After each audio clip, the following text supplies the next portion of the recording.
Hello everyone, कैसे हैं सभी लोग। मैं अंतरिक्ष भटनागर और आप सभी का लीगल एज के यूट्यूब चैनल पे बहुत बहुत स्वागत करता हूँ। तो आज एक टॉपिक मैं आपके साथ डिस्कस करने जा रहा हूँ। टॉपिक जैसे आप देख पा रहे होंगे कि टॉपिक का नाम है प्रॉब्लम ऑन एजेस। मतलब यहाँ पे इस टॉपिक में एजेस से रिलेटेड जो क्वेश्चन है उनको हम डिस्कस करेंगे। हाँ, काफी लोग सोचेंगे सर ये एजेस जो टॉपिक है कौन से एग्जाम में पूछेगा, कहाँ पूछेगा, किस तरीके से पूछेगा। काफी लोग मन में सोच रहे होंगे। तो एजेस जो टॉपिक है, मुझे लगता है कि शायद क्लैट में तो जनरली ये टॉपिक नहीं आएगा। लेकिन क्लैट के अलावा जो अदर एग्जाम है जैसे एमएससीटी हो गया, स्लैट हो गया, सीयूईटी हो गया, जो आपके अपकमिंग एग्जाम वहां पे है, वहां पे इस टॉपिक से क्वेश्चन आपको देखने को मिल सकता है। ठीक है ना। तो इस टॉपिक का बेसिक कंसेप्ट मैं आपको बताऊंगा और साथ ही साथ हम कुछ क्वेश्चन की प्रैक्टिस भी करेंगे। टॉपिक काफी आसान है, बिल्कुल भी डिफिकल्ट नहीं है। हाँ, इस टॉपिक को सॉल्व करने के लिए आपको रेशो एंड प्रोपोर्शन का बेसिक जो कंसेप्ट है वो कहीं ना कहीं पता होना चाहिए, क्योंकि उसकी एप्लीकेशन का यूज करके ही हम इस टॉपिक को बना पाएंगे। ठीक है ना। तो चलिए स्टार्ट करते हैं, बहुत ज्यादा टाइम खराब नहीं करेंगे, मुद्दे की बात पे आते हैं और क्वेश्चन से ही हम चीजों को समझने वाले हैं। ठीक है ना। तो पहले वाले क्वेश्चन को देखते हैं, फर्स्ट क्वेश्चन में क्या लिखा हुआ है और इसका आंसर कैसे निकलेगा। देखिए, क्वेश्चन के साथ ही हम कंसेप्ट को समझने वाले हैं, तो बहुत ध्यान से देखिएगा। जैसे क्वेश्चन को रीड करता हूं, उसने बोला क्या, Ram sister is half the age of Ram. उसने कहा सर राम की जो सिस्टर है वो राम की एज का हाफ है। राम की एज का हाफ है। तो मैं ऐसा कह सकता हूं कि राम की जो एज होगी वो सिस्टर की एज का डबल होना चाहिए। अगर सिस्टर की एज अगर राम का हाफ अगर है, तो ऐसा कह सकते हैं कि राम का जो एज होगा वो सिस्टर का डबल होना चाहिए। सिस्टर का डबल होना चाहिए। तो इसका मतलब मैं ऐसा कह सकता हूं कि यहाँ पे जो राम की एज है सिस्टर का डबल है। तो इनके एज का रेशो कितना, 1:2 बनना चाहिए। सिंपल सी बात है भाई, राम सिस्टर की एज का डबल है। तो सिस्टर की एज को अगर आप 1 मानेंगे तो सर राम की एज 1 का डबल यानी कितना, 2 यहाँ पे बनना चाहिए।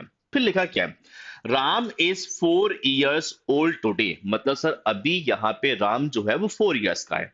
तो राम की एज का रेशियो कितना, 2 है। तो मैं ऐसा लिख सकता हूं सर 2। 2 की वैल्यू कितना, 4 years है। अच्छा, 2 की वैल्यू अगर 4 years अगर हुआ, इसका मतलब 1। 1 की वैल्यू कितना, 2 years होना चाहिए। 1 का वैल्यू कितना, 2 years होना चाहिए।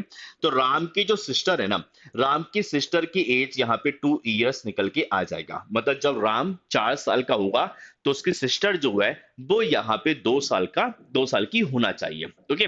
अब यहाँ क्या बोल रहे हैं, when Ram will be 100 years। जब राम 100 साल का हो जाएगा, जब राम क्या होगा, 100 साल का होना चाहिए। अब देखो, राम की हम बात करें सर, राम अभी 4 years का है।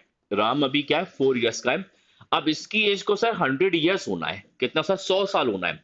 अब 100 years अगर जानना है, इसका मतलब सर इसकी एज जो होगी वो 96 ईयर बढ़ना चाहिए। 96 ईयर यहाँ पे बढ़ना चाहिए। ओके। अब आपसे बोल रहा है what will be the age of a sister. Sir उसकी सिस्टर की एज क्या होगी। अब देखो, उसकी सिस्टर की एज आपसे पूछा हुआ है, तो ऐसा मत कर देना सर कि 100 का हाफ 50, और 50 अगर मैंने जहां मत कर दिया ना, आंसर गलत हो जाएगा। ओके, देखिए, अभी एट प्रेजेंट सिस्टर उसकी राम की एज का हाफ था प्रेजेंट में। लेकिन आफ्टर 100 years या आफ्टर 50 years या आफ्टर 10 years वो हाफ नहीं बनेगा। हमको एज निकालना पड़ेगा। तो राम की एज अगर 96 ईयर बढ़ा है ना, राम की एज अगर 96 ईयर अगर बढ़ा है, तो सर सिस्टर की एज भी 96 ईयर बढ़ना चाहिए। सिस्टर की एज भी कितना, 96 ईयर बढ़ना चाहिए।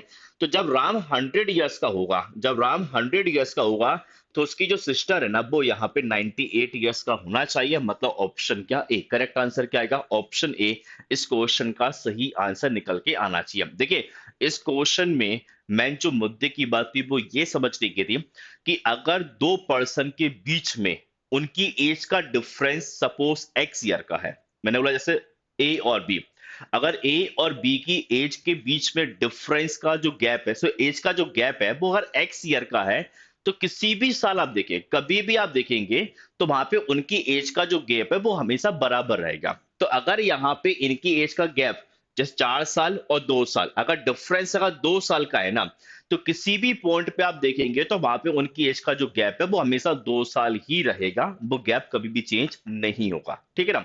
उम्मीद करते हैं पहला क्वेश्चन समझ में आया होगा। अब आते हैं सेकेंड वाले क्वेश्चन पे, इसको देखते हैं क्या लिखा हुआ है। The present age ratio of A and B is 6:7। मतलब सर ए और बी दो पर्सन है, और प्रेजेंट में इनकी एज का रेशियो मुझे दिया है कितना, 6 और 7। कितना, 6 और 7 देके रखा हुआ है।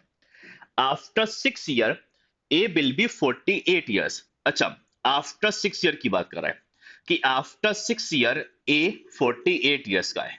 कितना पे? 48 ईयर्स का होना चाहिए। इसका मतलब मैं कह सकता हूं कि प्रेजेंट में ए का जो एज है, सब प्रेजेंट में ए का जो एज है वो 48 माइनस 6 मतलब 42 ईयर्स होना चाहिए। अगर आफ्टर 6 ईयर अगर वो 48 ईयर्स का अगर है, तो इसका मतलब सब प्रेजेंट में उसका एज कितना 42 ईयर्स यहाँ पे होना चाहिए। अच्छा, प्रेजेंट में ए का रेशो कितना 6 है, कितना 6 रेशो है, मतलब 6 की वैल्यू कितना 42 है। अब 6 की वैल्यू अगर 42 अगर हुआ, इसका मतलब 1 की वैल्यू, सब 1 की वैल्यू कितना होगा 42 अपॉन कितना 6, 42 अपॉन 6 और 1 की वैल्यू कितना 7 ईयर्स होना चाहिए। 1 कितना 7 ईयर्स होना चाहिए। अगर बात करें बी का रेशो कितना 7 है, तो प्रेजेंट में बी का एज क्या होगा सर, रेशो कितना 7 है, 1 की वैल्यू भी कितना 7 है, तो 7 into 7 अगर करते हैं, सब प्रेजेंट में बी का जो एज है वो 49 ईयर्स होना चाहिए। प्रेजेंट में बी का एज कितना होगा 49 ईयर्स होना चाहिए। अब आपसे क्या पूछा है, so what is the present age of B, सब प्रेजेंट में बी का एज क्या होगा, और प्रेजेंट में सब बी का एज कितना 49 ईयर्स बनना चाहिए, मतलब करेक्ट आंसर बनना चाहिए ऑप्शन क्या बी। करेक्ट आंसर क्या आएगा, ऑप्शन बी निकल के आना चाहिए। देखो, अब ये जो क्वेश्चन है ना, अगर इस क्वेश्चन को आप देखेंगे ना, अगर बेसिक कंसेप्ट अगर मुझको पता है ना, तो ये क्वेश्चन कहीं ना कहीं माइंड में भी सॉल्व हो सकता था। कैसे सर, आफ्टर 6 ईयर एज 48 है, तो प्रेजेंट में कितना होगा 42 होगा। 6 की वैल्यू 42 है, तो 1 की वैल्यू कितना 7, तो 7 की वैल्यू कितना 7 into 7 कितना 49। मतलब बिना पेन चलाए भी हम इस क्वेश्चन का आंसर फाइंड कर सकते हैं। बस वो बेसिक जो कंसेप्ट है वो आपको पता होना चाहिए, कैलकुलेशन पे कमांड होना चाहिए। अगर चीजें मुझको पता है, तो नो डाउट ऐसे क्वेश्चन मैं इजीली कर सकता हूँ। ठीक है ना। चलिए अब आते हैं थर्ड वाले क्वेश्चन पे। थर्ड क्वेश्चन में क्या लिखा हुआ है देखते हैं इसको। उसने कहा present age ratio of A and B is 2:3। ठीक है, इस बार मुझे प्रेजेंट का रेशो दिया हुआ है, कितना लिखा है सर, 2 और 3। 2 और 3 प्रेजेंट की एज का रेशो है।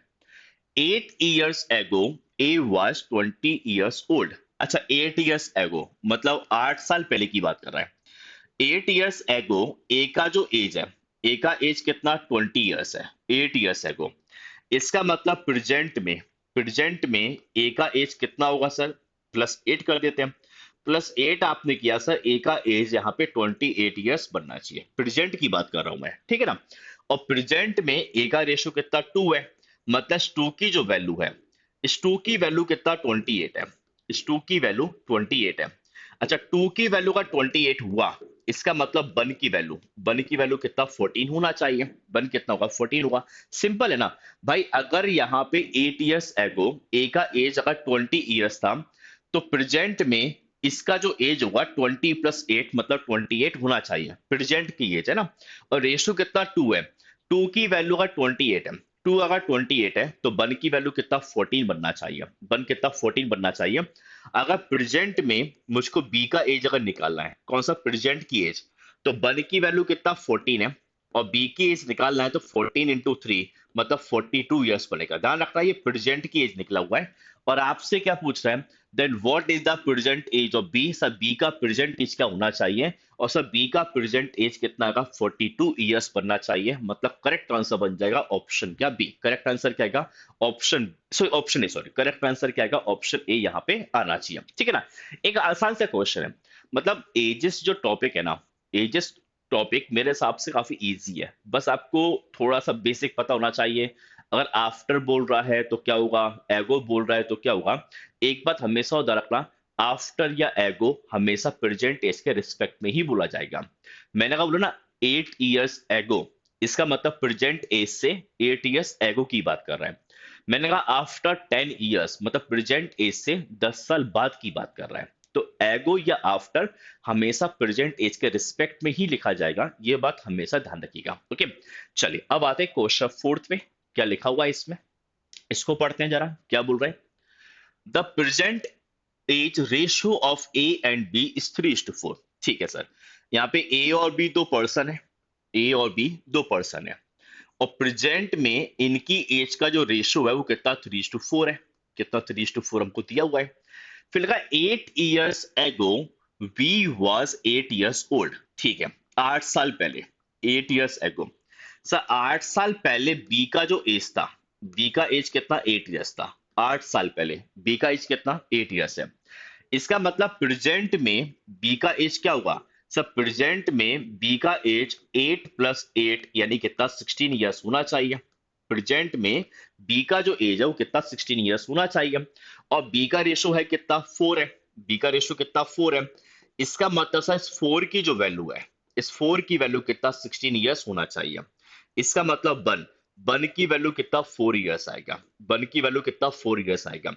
अगर मैं ए की एज फाइंड करता हूं, किसका एज, ए का एज अगर निकालूं, सो 3 की वैल्यू निकालना पड़ेगा। 3 × 4 अगर करेंगे तो 3 × 4 करने पे सर ए का एज यहाँ पे 12 years बनना चाहिए। ये 12 years ध्यान रखो, प्रेजेंट के एज निकला हुआ है। 12 years जो निकला है ना, ये कब का एज निकला है, प्रेजेंट का एज निकला है। और आपसे बोल रहा है then what was the age of A 8 years ago, 8 साल पहले ए की एज निकालनी है। तब का पूछ रहा है, 8 साल पहले का पूछ रहा है कि 8 साल पहले ए की एज क्या होगी।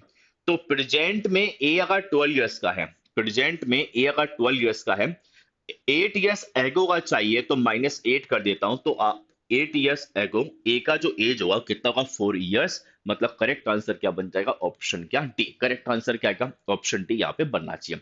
देखो अभी तक जो आप क्वेश्चन देख रहे हो ना, क्वेश्चन कुछ ऐसे ही पूछेगा। मतलब कि एग्जाम में मैं अगर बात करूं, अदर लॉ एंट्रेंस एग्जाम की बात जो करूं, वहां पे क्वेश्चन कुछ ऐसे ही आएंगे। इजी इजी क्वेश्चन आते हैं, डिफिकल्ट क्वेश्चन नहीं आता है। और काफी हद तक क्वेश्चन ऐसे ही आते हैं कि अगर आपको बेसिक कैलकुलेशन पे कमांड है, बेसिक कंसेप्ट अगर क्लियर है, तो बहुत सारे क्वेश्चन का आंसर आप माइंड में कैलकुलेट करके निकाल लोगे। बहुत आसान सा क्वेश्चन पूछता है, और बस थोड़ा सा प्रैक्टिस है, थोड़ा प्रैक्टिस करेंगे तो नो डाउट टॉपिक को और अच्छे से कमांड आपकी फिर बन जाएगी। अब आते हैं क्वेश्चन फिफ्थ पे। इसमें क्या बोल रहा है देखते हैं जरा। After 10 years the age ratio of A and B will be 3:5। ठीक है, अब इस पर ध्यान रखना, आपको जो रेशो दिया है ना ए और बी का, वो आफ्टर 10 years का दिया हुआ है, 10 साल बाद का दिया हुआ है। ठीक है, कितना, 3:5। कितना पे, 3:5 दिया हुआ है आफ्टर 10 years का। यहां बोल रहा है 5 years ago A was 12 years old। 5 साल पहले ए 12 साल का था। अब देखिए थोड़ा समझना, मैंने बोला सा 5 साल पहले जो ए है, ए कितना, 12 साल का है, 12 years का है। 5 years एगो की बात कर रहे हैं। इसका मतलब प्रेजेंट में अगर ए को देखें, सब प्रेजेंट में ए का एज क्या बनेगा, 12 + 5 यानी कितना, 17 आएगा प्रेजेंट में। अगर 10 years बाद देखें, आफ्टर 10 years, तो आफ्टर 10 years ए का एज क्या होगा, 17 + 10 यानी कितना, 27 होना चाहिए। ये एज मेरे पास कब का आया, आफ्टर 10 years का आया, कि आफ्टर 10 years ए 27 years का होना चाहिए। और आफ्टर 10 years ए का रेशो कितना, 3 है। ए का रेशो कितना, 3 है। तो 3 की वैल्यू कितना, 27 है। 3 की जो वैल्यू है वो कितना, 27 है। ठीक है ना। अब 1 की वैल्यू कितना होगा सर, 1 की वैल्यू कितना, 9 years होना चाहिए। 1 की वैल्यू कितना, 9 years बनना चाहिए। अगर मैं आफ्टर 10 years बी का एज अगर निकालूं, किसका सर, बी का एज, तो बी का एज कितना आएगा सर, बी का एज आपको निकालना है तो 1 की वैल्यू कितना, 9 है। और यहाँ पे इंटू 5 करेंगे, इंटू 5 करेंगे तो सर आफ्टर 10 years बी का एज 45 years आएगा। कितना आएगा, 45 years। ये बात कर रहा हूं मैं किसकी, आफ्टर क्या, 10 years की। उससे पूछा देन 5 years लेटर वी वीज एजेस, मतलब 5 साल बाद बी का एज क्या होगा। 5 साल बाद का मतलब बोल रहा है प्रेजेंट एज से 5 साल बाद, प्रेजेंट एज से क्या, 5 साल बाद। ठीक है, आफ्टर 10 years से 5 years मत कर देना, वरना वो तो 15 years लेटर हो जाएगा। मुझे चाहिए आफ्टर 5 years, मतलब प्रेजेंट एज से 5 साल बाद चाहिए। तो या तो ऐसा हो जाए कि सर मैं प्रेजेंट की एज हम निकाल दें, प्रेजेंट की एज निकालने के बाद में वहां से आफ्टर 5 years निकाल दूं, वो कर सकता हूं। या मैं डायरेक्ट ही आफ्टर 5 years निकाल लेता हूं, डायरेक्ट ही आफ्टर 5 years निकाल लेता हूं। देखिए आफ्टर 10 years कितना, 45 है। अब देखो आफ्टर 10 years से आफ्टर 5 years जाना है, मतलब वैल्यू कम हो रहा है। कितना कम हो रहा है सब, 5। सब 5 साल कम हो रहा है ना। आपने इसकी एज को 5 साल कम किया, तो 5 साल कम करने के बाद इसकी एज कितना आएगा, 40 years। मतलब आंसर बनना चाहिए था ऑप्शन क्या, डी। करेक्ट आंसर क्या आएगा, ऑप्शन डी आना चाहिए। देखिए मैंने कहा आप प्रेजेंट की एज निकाल सकते हो, प्रेजेंट की एज निकालोगे तो -10 कराओगे, -10 करोगे 35 आएगा प्रेजेंट का। फिर आफ्टर 5 years कराओगे तो 35 + 5 कराओगे तो 40 बन जाएगा। मैं डायरेक्ट ही कर दिया कि भाई आफ्टर 10 ईयर्स से आफ्टर 5 ईयर्स अगर जाना है मतलब 5 साल मुझे पीछे जाना है। अब 5 साल आप पीछे जाओगे तो 5 साल एज कम हो जाएगा। 5 साल एज कम अगर हुआ तो 45 - 5 किया तो आंसर क्या बना, 40 ईयर्स, है ना। चलो, अब आते हैं नेक्स्ट वाले क्वेश्चन पे। क्या लिखा हुआ है इसमें? इसमें क्या बोल रहा है कि 6 ईयर एगो, ठीक है, the sum of the ages of A B and C was 38 years. ठीक है, 6 साल पहले ए, बी और सी तीनों की एज का जो सम है ना वो 30 ईयर्स है। कितना पे, 30 ईयर्स है। तो मैं एक काम करता हूं, प्रेजेंट में तीनों की एज का टोटल निकाल रहा हूं। तीनों की एज का टोटल। अब प्रेजेंट में तीनों की एज का टोटल आपको निकालना है तो कैसे आएगा? देखो, 6 ईयर एगो टोटल कितना, 30 था। मुझे चाहिए प्रेजेंट में। सर प्रेजेंट का टोटल चाहिए मतलब सर ए का एज कितना बढ़ेगा, 6 साल बढ़ेगा। बी का एज भी 6 साल बढ़ जाएगा। सी का एज भी कितना, 6 साल बढ़ेगा। मतलब अल्टीमेटली सर जो टोटल है ना वो कितना बढ़ रहा है सर, 18 बन रहा है। तो प्रेजेंट में इन तीनों की एज का जो टोटल है वो 48 ईयर्स होना चाहिए। भाई 6 साल पहले कितना था, 30 ईयर्स था।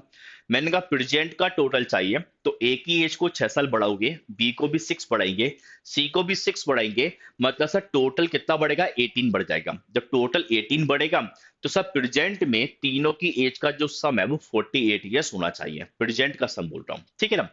अब क्या बोल रहा है, then what will be the age of each after 10 years. 10 साल बाद तीनों की एज क्या होगी, 10 साल बाद।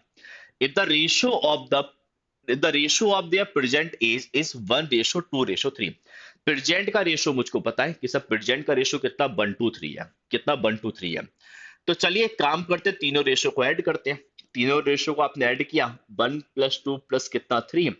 सर तीनों का टोटल मेरे हिसाब से 6 बन रहा है। और क्वेश्चन में टोटल कितना, 48 दिया हुआ है। कितना, 48 दिया हुआ है। तो यहां से वन की वैल्यू, सब वन का वैल्यू कितना, 8 आएगा। वन कितना आएगा, 8 आना चाहिए।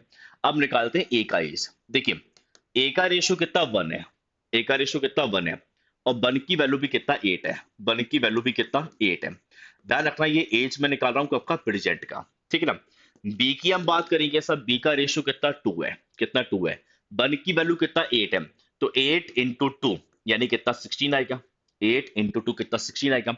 और यहाँ पे अगर सी को हम देखें सर, रेशियो कितना, 3 है। तो 8 × 3 यहाँ पे कितना, 24 ईयर्स आना चाहिए। ये प्रेजेंट का एज है। आपसे आफ्टर 10 ईयर्स का बोल रहा है, 10 साल बाद। तो सभी में +10 कर लेते हैं। सभी में आप +10 करेंगे तो सर ये एज कितना, 18 ईयर्स होगा। ये +10 करूं कितना, 26 ईयर आएगा। +10 करूं कितना, 34 ईयर्स आएगा। तो आफ्टर 10 ईयर्स तीनों की एज 18, 26 और 34 होना चाहिए। जो कि ऑप्शन मुझे क्या दिख रहा है, सी। तो करेक्ट आंसर क्या बनेगा, ऑप्शन सी यहाँ पे निकल के आना चाहिए। तो आसान सा क्वेश्चन था मेरे हिसाब से, कोई डिफिकल्ट क्वेश्चन नहीं था, बड़ा इजी सा क्वेश्चन था, ठीक है ना। अब आते हैं क्वेश्चन नंबर 7 पे। क्या लिखा हुआ है, इस क्वेश्चन को ध्यान से पढ़ते हैं, क्या बोलना चाहता है आखिर। उसने लिखा, ए गॉट मैरिड 6 ईयर एगो।